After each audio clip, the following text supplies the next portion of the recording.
Hello guys, welcome back to my channel. আশা করি সবাই ভালো আছেন। আমি খুব ভালো আছি। তো আজ একটা বাঁধাকপি রেসিপি নিয়ে চলে এসেছি, কোনো অনুষ্ঠান বাড়ির মতো। তো চলো ভিডিওটা পুরোটা দেখে নাও। আর ভিডিওটি ভালো লাগলে আশা রাখবে লাইক, কমেন্ট, শেয়ার এবং সাবস্ক্রাইব করে দিও। পাশে থাকা বেল আইকনটি ক্লিক করে যাতে সবার প্রথমে ভিডিও জানাতে পৌঁছে।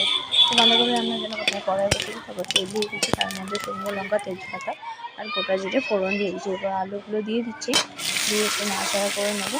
সামান্য পরিমাণ লবণ আর হলুদ দিয়ে দেবো। তারপর আলুটা ভাজা ভাজা হয়ে গেলে ওর মধ্যে টমেটো কুচি দিয়ে দেবো। টমেটো কুচি দেওয়ার পর ওর মধ্যে যে জিরে, আদা, শুকনো লঙ্কা পেস্ট করে রেখেছিলাম ওটা দিয়ে দিচ্ছি। দিয়ে একটু নাড়াচাড়া করে মশলাটা কষিয়ে নেবো। তারপর ওর মধ্যে বাঁধাকপিটা দিয়ে আরও কিছুক্ষণ নাড়াচাড়া করে কষিয়ে নেবো যতক্ষণ না হচ্ছে। আর কিছুটা পরিমাণ জল দিয়ে ঢাকা দিচ্ছি, যাতে সব কিছু একসাথে বেশ ভালোভাবে মিলে যায়। এটাকে খুব সুন্দরভাবে সব কিছু রেডি হয়ে আছে। এটা গরম গরম ভাতের সাথে আমার বাঁধাকপি বা রুটি যে কোনো কিছুর সাথে খাওয়া যাবে। এরকম দুর্দান্ত স্বাদের অনুষ্ঠান বাড়ির মতো বাঁধাকপি চটপট বানিয়ে নাও, খেয়ে নাও। তো এই ছিল আজকের রেসিপি।